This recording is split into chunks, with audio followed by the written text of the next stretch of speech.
हाँ तो deal cancel कर दो। कैंसिल होने से कुछ फर्क नहीं पड़ता। आइए आइए।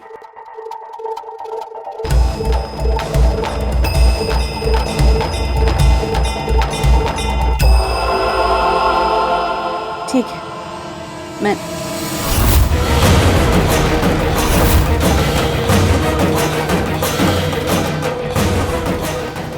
I'll call you back.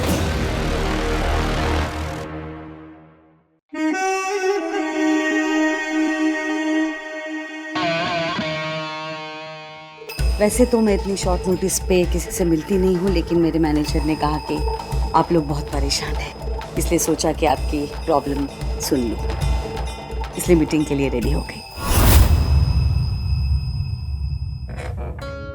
आपका बहुत बहुत शुक्रिया उत्तरा जी। हम आप ही के भरोसे पे है जी। अरे कोई बात नहीं शोम, इनकी जो भी प्रॉब्लम्स है सब नोट कर लो। हाँ। लिखो। मैं पढ़ूंगी, समय नहीं मिला तो रात को पढ़ूंगी, लेकिन पढ़ूंगी जरूर। समझ गया मैडम जी।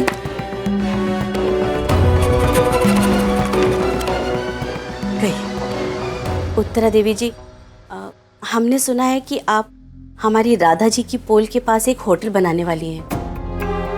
राधा जी की पोल में कोई 250 परिवार हैं और हम 1000-1200। आप खड़ी क्यों है? बैठिए। जी जी, वो मैं ये कह रही थी कि आप भी बैठ जाइए प्लीज।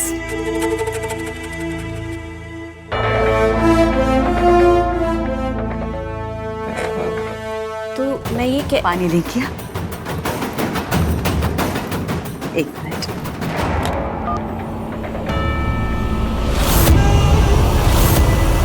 पानी भेज दो।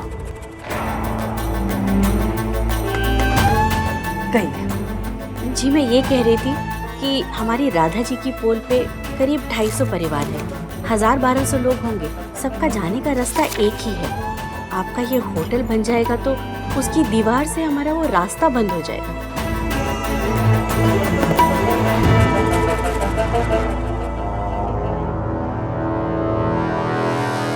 कमाल है, हमारे होटल का प्लान अभी पेपर पे ही है और आपको सब कुछ पता चल गया। क्या मैं जान सकती हूँ कि ये सब आपको कैसे पता? जगन भैया की वजह से। ये म्युनिसिपालिटी में प्यून है और हमारी राधा जी की पोल में ही रहते हैं, इनसे ही पता चला। अच्छा, तो आप म्युनिसिपालिटी में प्यून हैं। शोम, इनका नंबर ले लो, काफी काम के हैं, हमारे भी कभी काम आएंगे। जी मैडम जी। काफी जानकारी रखते हैं आप। अच्छा, तो आपको क्या नाम बताया आपने? जी जगन कहते हैं मुझे। जगन साहब, आपने अपने दफ्तर में हमारे होटल के पेपर देखे और आपको ऐसे लगा कि बस्ती वालों की मदद करनी चाहिए, इसलिए आपने उन्हें सब कुछ बता दिया। अच्छी बात है, मदद करनी चाहिए। जगन साहब, इसका मतलब आप अपने दफ्तर में सारे प्लान्स देखते हो। तो आपने 227 सर्वे नंबर का भी नक्शा देखा होगा।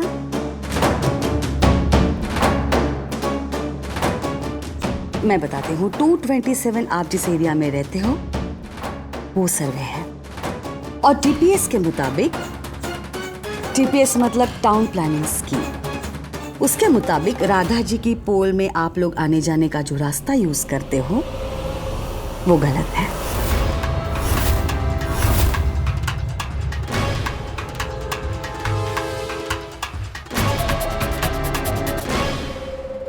वो प्लान लेके आओ शो। जी जी।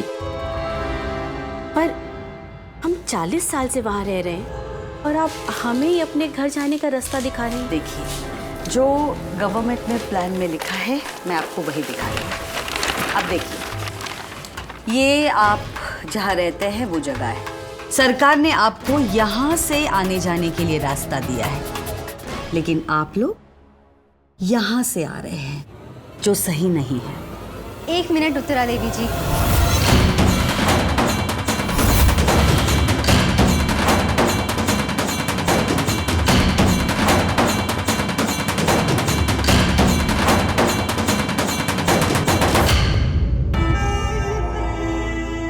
गलियों में ना तो सरकार रहती है, ना ही म्युनिसिपालिटी के वो अफसर और ना ही आप। उन गलियों में हम रहते हैं। और ये जो नक्शा आप दिखा रहे हैं ये तो सिर्फ पेपर पर है। वहाँ बरसों पहले मिट्टी के ठेकेदार मिट्टी चुरा ले गए और अब बारिश के मौसम में वहाँ नाला बन जाता है और बाकी पूरे साल कीचड़। तो अब आप बताइए, क्या हम नाले में तैरकर अपने घर वापस जाएंगे? बच्चे, बूढ़े, गर्भवती औरतें, वो कैसे जाएंगे? अब मैं क्या बोलूं? मैं आप लोगों को बस वही रास्ता अपनाने के लिए बोल रही हूँ जो सरकार ने आपको दिया है। अगर आप कानून में नहीं मानते। नहीं, ऐसी बात नहीं है, लेकिन आप हमारी दिक्कत भी तो समझिए। खुदा ना खास्ता वो नाले के रास्ते जाते हुए कोई वहाँ गिर गया तो और नहीं, ऐसा कुछ नहीं होगा। मैं हूं ना, मैं जिम्मेदारी लेती हूँ। मैं खुद कलेक्टर साहब से बात करूंगी, ठीक है? अब आप सबको तो पता है कि मैं किसी की मदद करने में बिल्कुल पीछे नहीं हटती। विश्वास रखिए, कोई ना कोई समाधान जरूर निकलेगा। चलिए अब शोम जी। इन्हें बाहर का रास्ता दिखाओ। जी आइए। नमस्ते।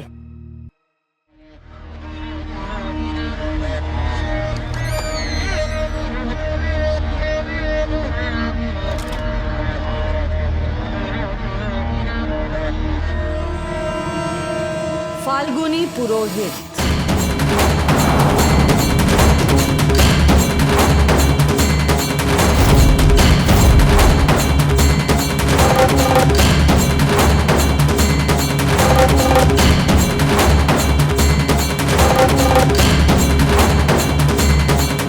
चौंक गई कि मुझे तुम्हारा पूरा नाम कैसे पता? गुस्से और नफरत की पाई पाई का हिसाब रखती हूं मैं। सिर्फ तुम्हारे बारे में ही नहीं, तुम्हारे पूरे खानदान के बारे में जानती हूं।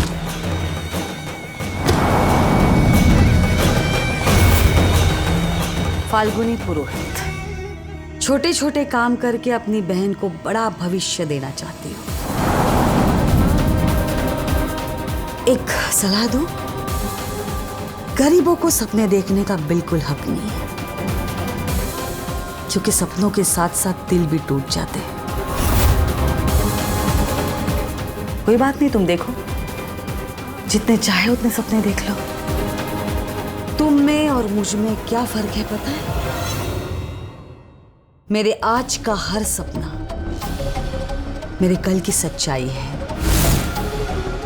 लोगों के कुंडलियों के ग्रह कांपने लगते हैं जब उत्तरा देवी के कदम उनकी जिंदगी में पड़ते हैं, और तुम्हारी जिंदगी में उत्तरा देवी के कदम पड़ चुके हैं, और उत्तरा देवी का उठाया हुआ कदम कभी पीछे नहीं हटता।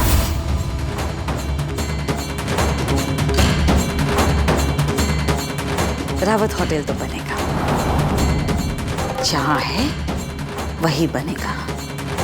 जैसे सोचा था वैसे ही बनेगा।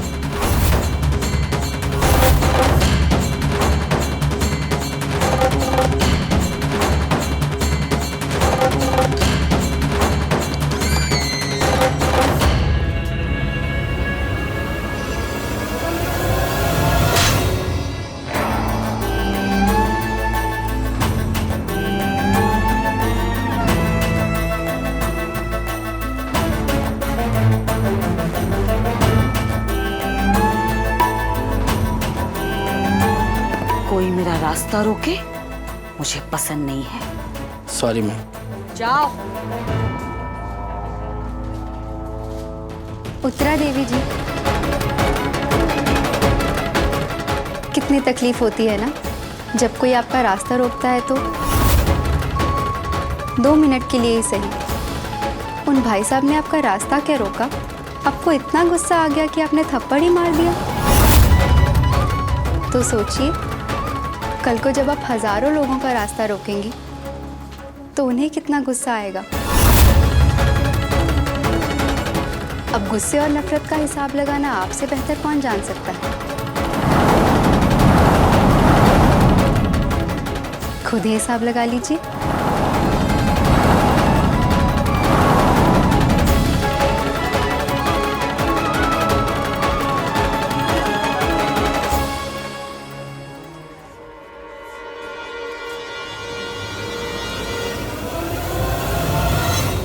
कितना अच्छा ऑफिस बनाया ना उत्तरा देवी जी ने। स्वभाव भी बहुत अच्छा है, एकदम से मदद करने के लिए राजी हो गई। चाची, इतनी जल्दी यकीन मत कीजिए इन पे, बहुत अच्छे से जानती हूँ मैं इन्हें। तू रहने दे फाल्गुनी, थोड़ा सब्र कर। तुझे तो अमीर लोग दिखाई देते ना, तो उनमें शैतान बसा हुआ दिखाई देता है। चाचा, उत्तरा देवी तो कलेक्टर से जब मिलेंगी सो मिलेंगी, लेकिन प्रॉब्लम तो हमारी है ना। हमें ही कमेटी बना के उनसे मिलना चाहिए।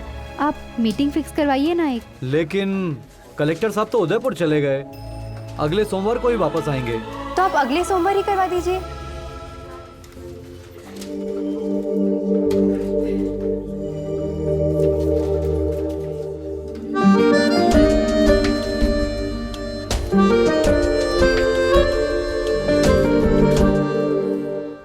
शोम जी कलेक्टर से कहो जैसे ही उदयपुर से आए हमें मिले। जी मैडम जी। और जो भी अफसर हमारी फाइल पे बैठा है ना, उसे कहो हमें पूछे बगैर वो कुछ भी नहीं करेगा। जी मैडम जी। चाहे 100 अफसर बदलने पड़े, हमारा प्लान नहीं बदलेगा। बिल्कुल मैडम जी। और हाँ, वो जो पियून था ना, उसे म्यूनिसिपालिटी के ऑफिस से निकलवाओ। रिश्वत के मामले में सरकारी आदमी तो फंसता ही रहता है। जी मैडम जी।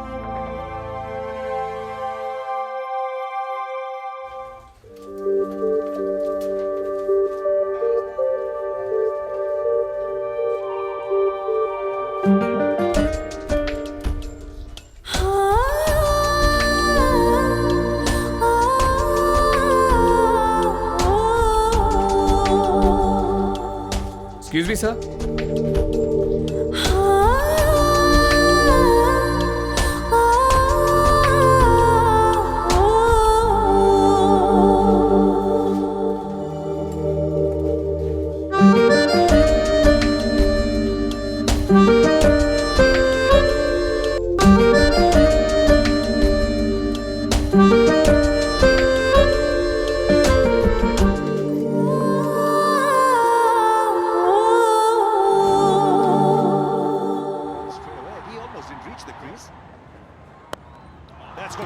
जब जब क्रिकेट मैच होवे तो थारा पेट खराब हो जावे। विराट कोहली के थारे पेट में घुसकर बल्ला घुमावे से। क्या हुआ मोहन काका, आप बेचारे राजू को क्यों डांट रहे हैं? बेचारा? अरे ये कोई बेचारा नहीं है, एक नंबर का काम चोर है। 10 में से 9 बार झूठे बहाने बनाकर भाग जावे है ये। बिल्कुल सही कह रहे हो मोहन काका। राजू 10 बार में से 9 बार झूठा हो सकता है, लेकिन एक बार सच्चा हुआ तो? ये चाहे 9 बार झूठ बोले, लेकिन हम एक बार भी गलती क्यों करें? ठीक है, जामर खिले 5 रुपए, बेच से लेके चूरन फाँक लेना। दो। नहीं दी, मैं रख दे रहा हूँ। नहीं मैं रखा दूँ।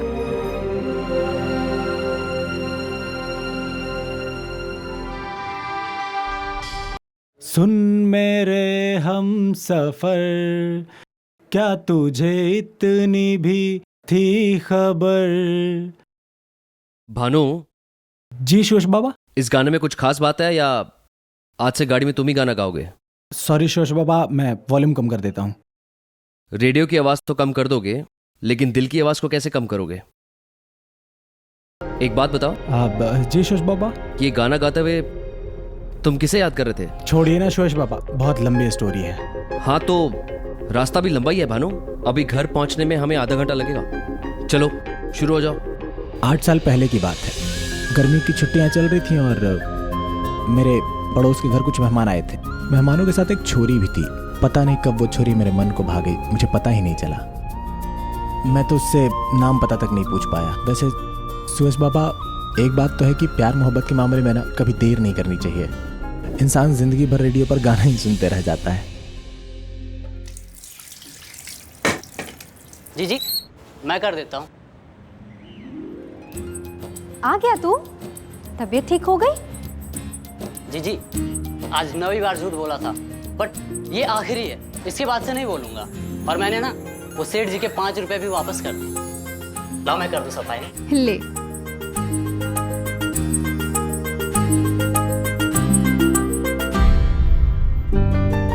पता था तुम्हें कि वो झूठ बोल रहा है?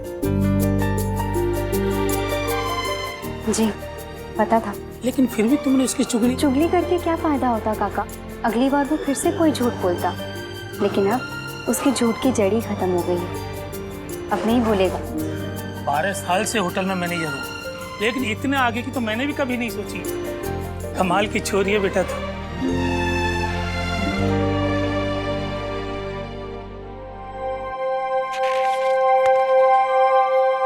ओहो, कितने चेक साइन कर रही हो? तुम्हारी उंगलियां दुख जाएंगी।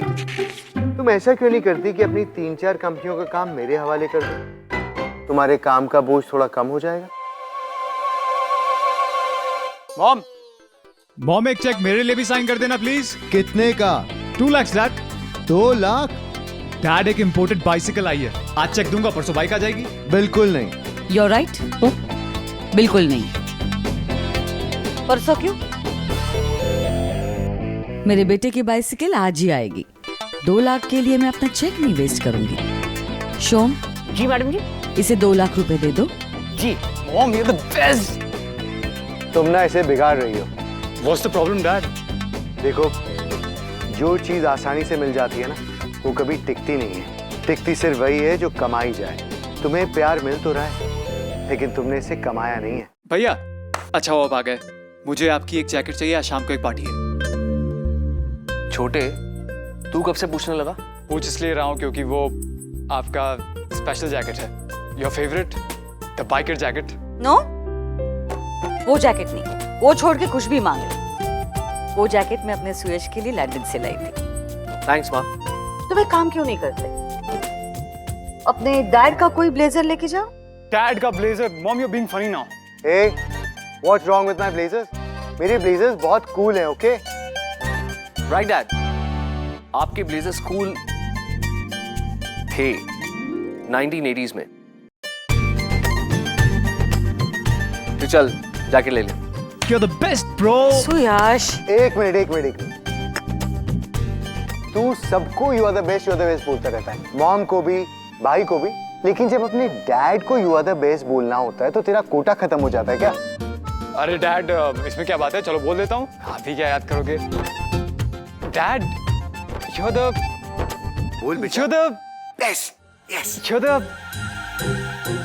डैड, प्यार आ तो रहा है लेकिन आपने कमाया नहीं है ना। तू मचा है, बिगड़ रहा है लड़का, मैं बता रहा हूँ।